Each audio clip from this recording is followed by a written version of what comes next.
दोस्तों आप सारे व्यूवर्स का बहुत बहुत स्वागत है एक बार फिर से यूपीपीसीएस बीईओ के लिए सेक्शनल टेस्ट करेंगे हम लोग।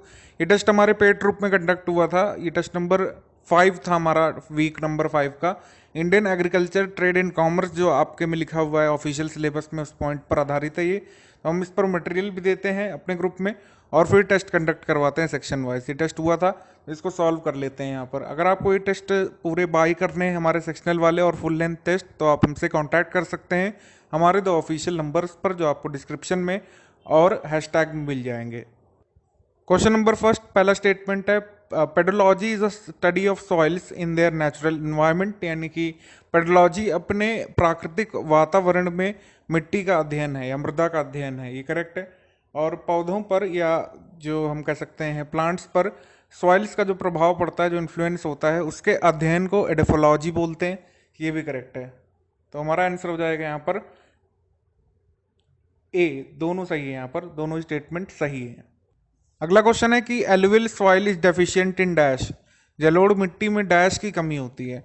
जलोढ़ मिट्टी में कमी होती है ह्यूमस की, जलोढ़ मिट्टी में कमी होती है फास्फोरस की और नाइट्रोजन की। तो इसमें कमी होती है सभी की, ऑप्शन नंबर डी, लगभग सभी की कमी होती है जलोढ़ मिट्टी में, ऑप्शन नंबर डी यहाँ पर सही होगा। आगे क्वेश्चन है which of the following soil is rich in lime, potassium, magnesium, aluminium. तो निम्नलिखित में से कौन सी मिट्टी में चूने, पोटेशियम, मैग्नीशियम और एल्युमिनियम की समृद्धता दिखने को मिलेगी? तो ये है आपकी कॉटन सॉइल या फिर ब्लैक सॉइल इसको बोलते हैं, काली मृदा, ऑप्शन नंबर सी। तो सॉइल पर आधारित ये क्वेश्चन हो सकते हैं। ये वैसे ज्योग्राफी का भी ओवरलैपिंग पार्ट हो गया एक तरीके से और एग्रीकल्चर का भी। अगला क्वेश्चन है कि red soil is deficient in dash, लाल मृदा में डैश की कमी होती है। तो लाल मृदा में लाइम की भी कमी होती है, फास्फोरस की भी और नाइट्रोजन की भी। तो इस तरीके से आप तीनों याद कर सकते हैं, सभी की कमी होती है इसमें, ऑप्शन नंबर डी। लाल मृदा में लाइम, फास्फोरस, नाइट्रोजन की कमी होती है। नाउ अगला क्वेश्चन है विच soil is ideal for the growth of coarse grain. तो अगर आपको पता है मोटा अनाज भारत में कहाँ पर सर्वाधिक उगाया जाता है, तो मोटा अनाज उगाया जाता है राजस्थान की तरफ। राजस्थान में होती है आपकी डेजर्ट सॉइल यानी कि मरुस्थलीय मृदा। तो आंसर हो जाएगा ऑप्शन नंबर ए, मरुस्थलीय मृदा में मोटा अनाज जो है उगाया जा सकता है आसानी से। अगला क्वेश्चन है विच soil is transported by wind. Wind से कौन सी तरह की मिट्टी जो है एक जगह से दूसरी जगह ले जाई जा सकती है?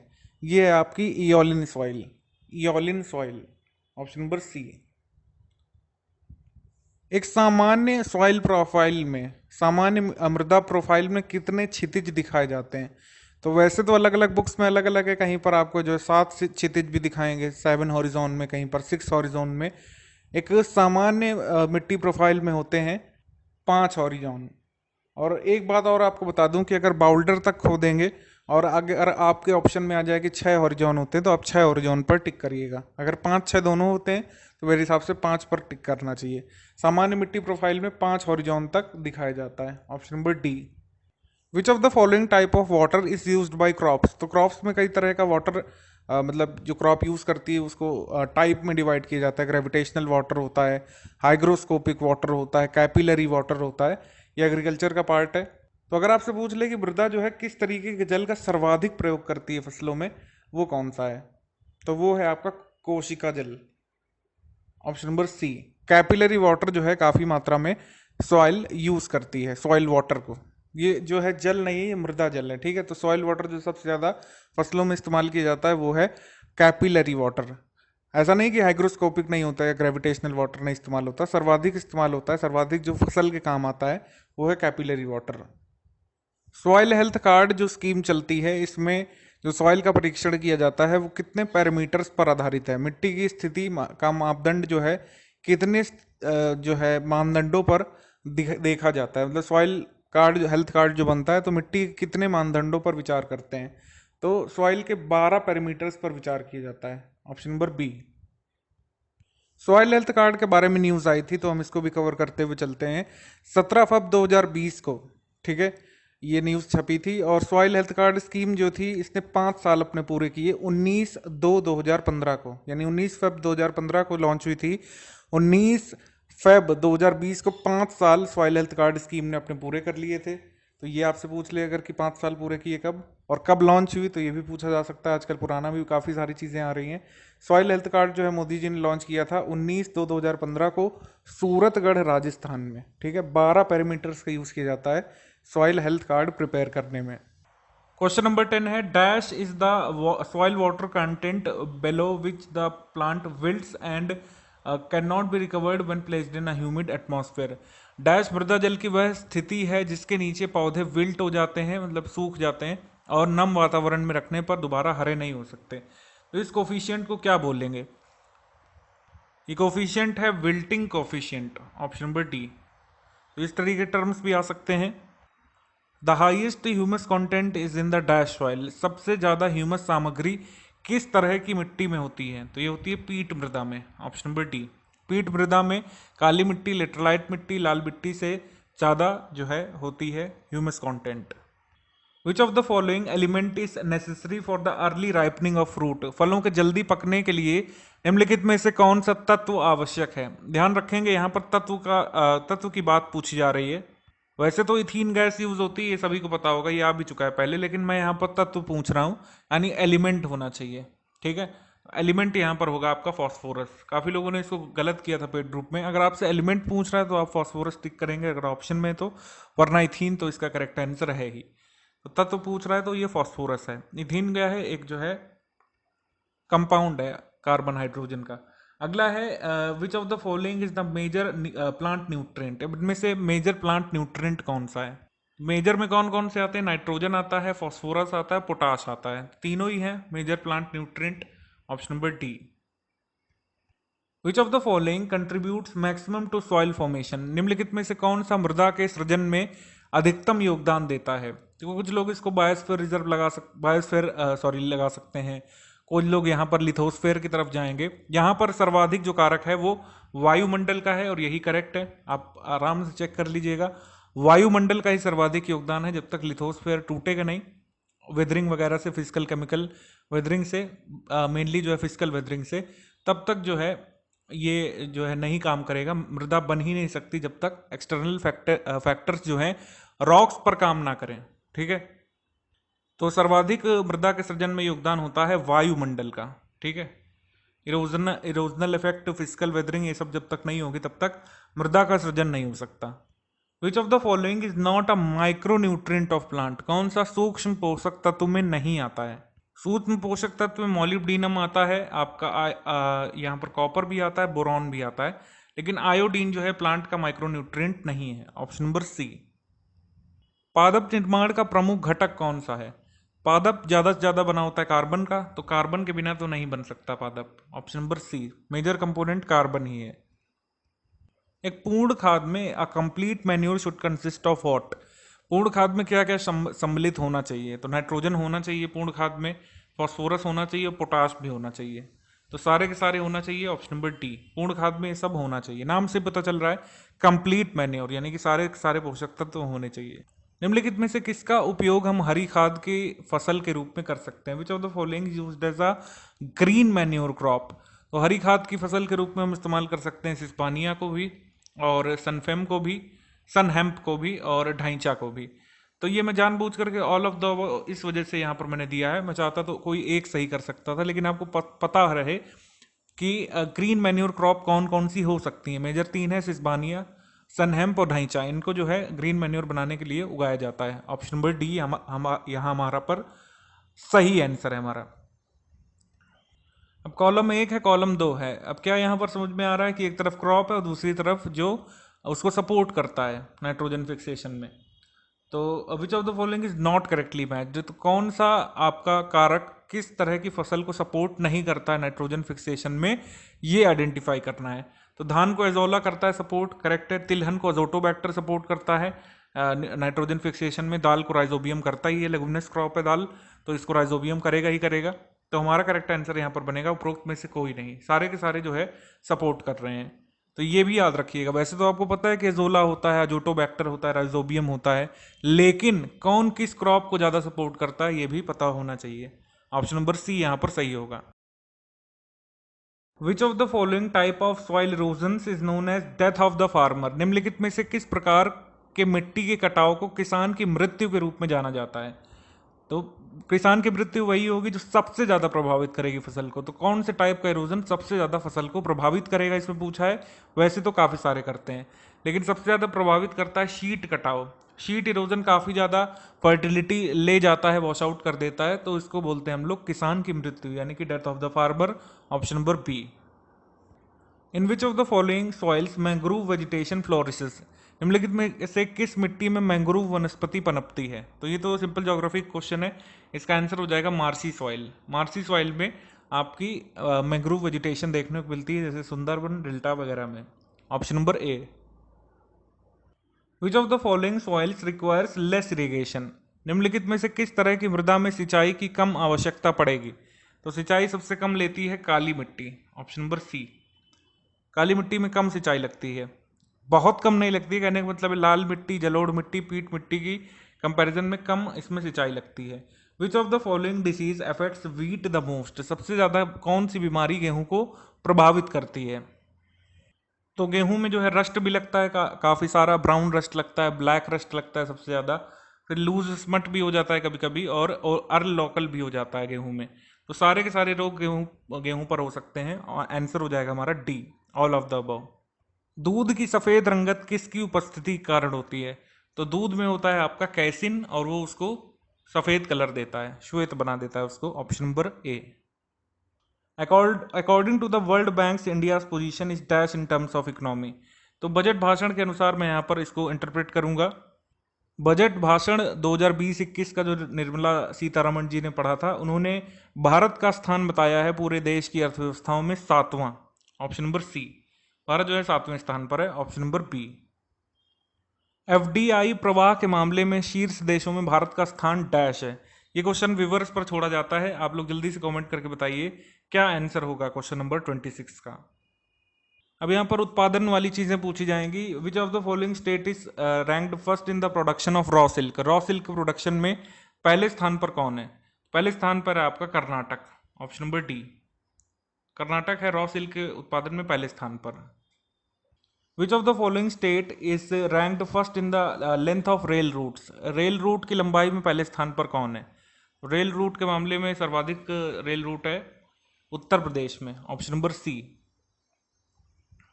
Which of the following state is ranked third in terms of foreign tourist visit in India, Bharat में विदेशी पर्यटकों के आगमन के मामले में कौन सा राज्य जो है तीसरे स्थान पर है। यहाँ पर पहला स्थान लिखा हुआ है, इसको जो है हम तीसरा कर लेंगे।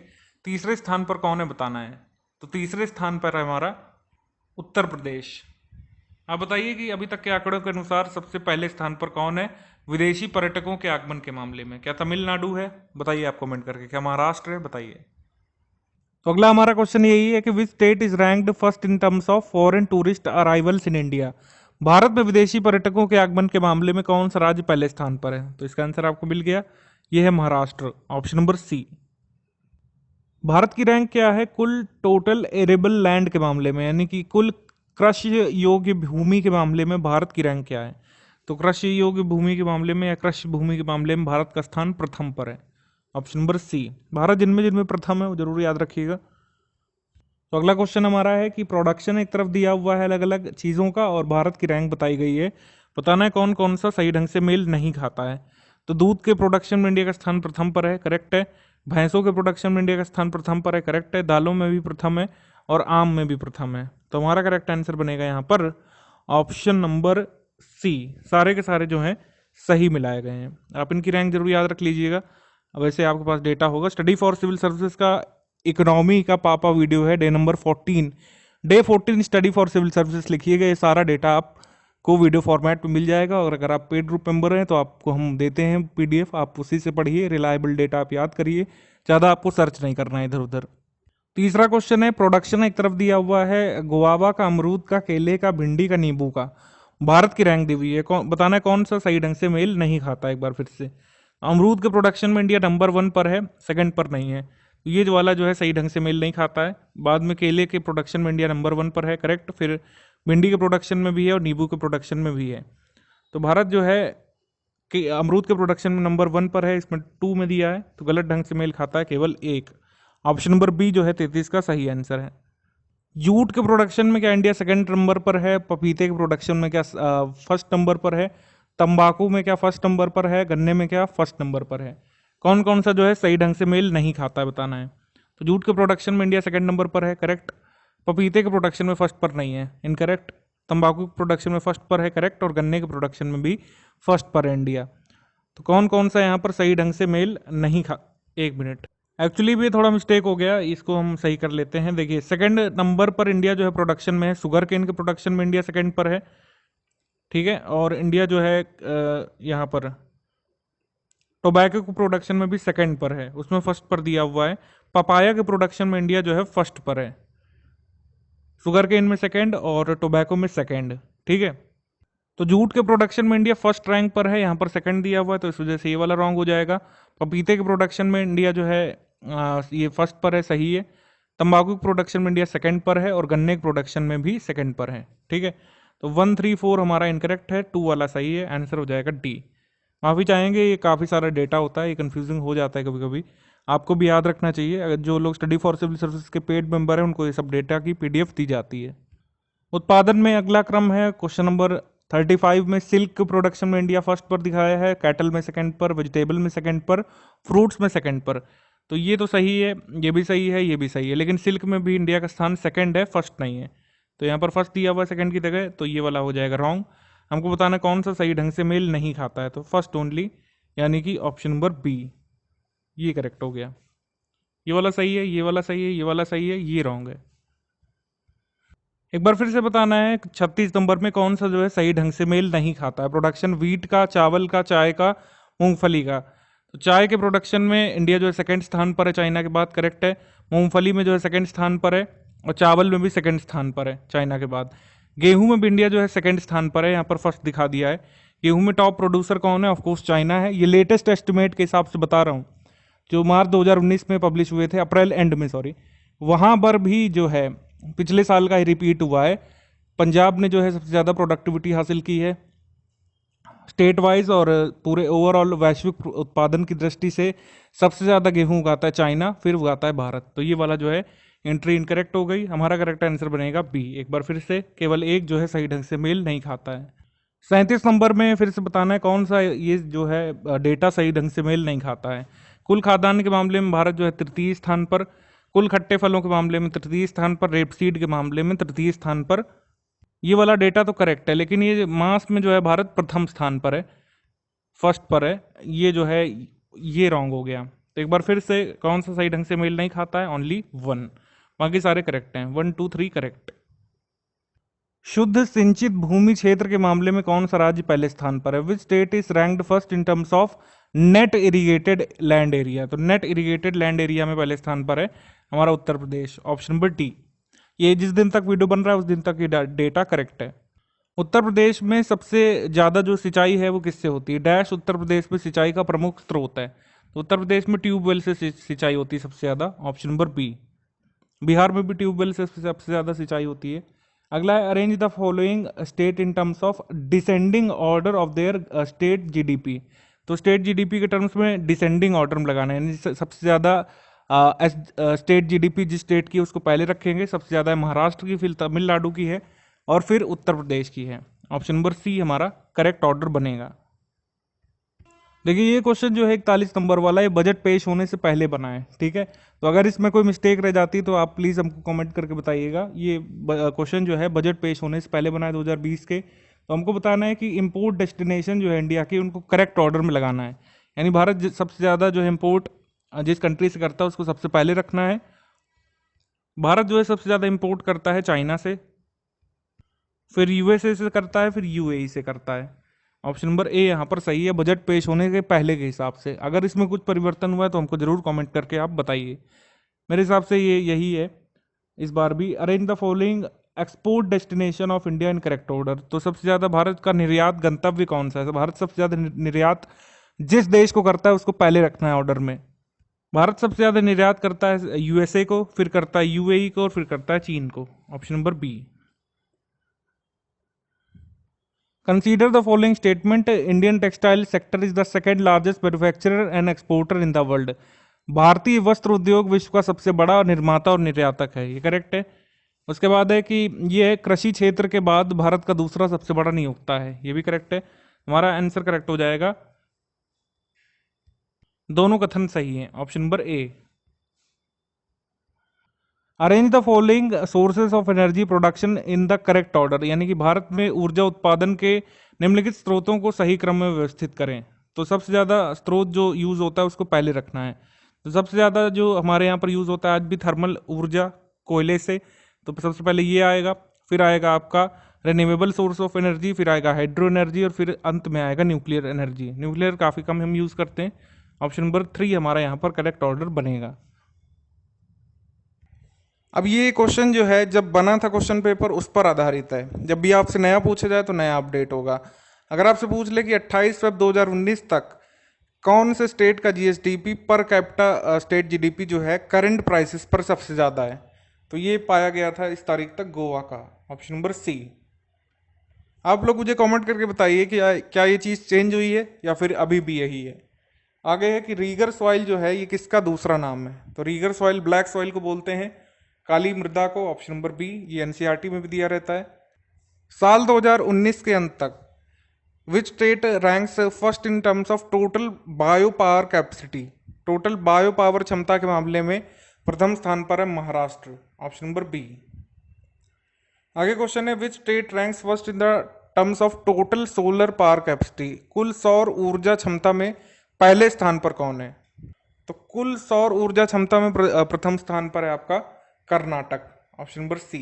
अगर आपसे पूछ लें कि रूफ टॉप यानी कि छत पर इंस्टॉल्ड सोलर पावर कैपेसिटी में पहले स्थान पर कौन है, तो वो होगा गुजरात। ठीक है। Which state ranks first in terms of total wind power capacity, तो कुल पवन ऊर्जा क्षमता में पहले स्थान पर कौन है, आपका तमिलनाडु, ऑप्शन नंबर डी। आखिरी क्वेश्चन है इसका, अच्छा दो है। Which state ranks first in terms of total power capacity, सारी तरह की बिजली उत्पादन क्षमताओं को मिला दें तो पहले स्थान पर कौन सा राज्य है, तो ये है Karnataka, option number C. NCERT का क्वेश्चन है, क्वेश्चन नंबर 51। एरिएबल लैंड जो है इरिगेटेड जोन्स में इंडिया में ये सलाइन क्यों होती जा रही, क्या इसका कारण है? जिप्सम का अत्यधिक इस्तेमाल, उर्वरकों का इस्तेमाल, अत्यधिक सिंचाई या अत्यधिक चराई, तो इसका आंसर हो जाएगा अत्यधिक सिंचाई। ओवर जो इरिगेशन है उससे जो एरिएबल लैंड है वो खारी होती जा रही है, सलाइन होती जा रही है, ऑप्शन नंबर बी। आगे क्वेश्चन है कि which one of the following is the main reason of for the loss of top soil in India, सर्वाधिक मृदा क्षरण का मुख्य कारक कौन सा है भारत में? भारत की बात की जा रही केवल, तो इसका आंसर जब भी आपके सामने कोई भी ऑप्शन दे दे आप लगाएंगे पवन से क्षरण यानी कि विंड इरोजन, ऑप्शन नंबर ए।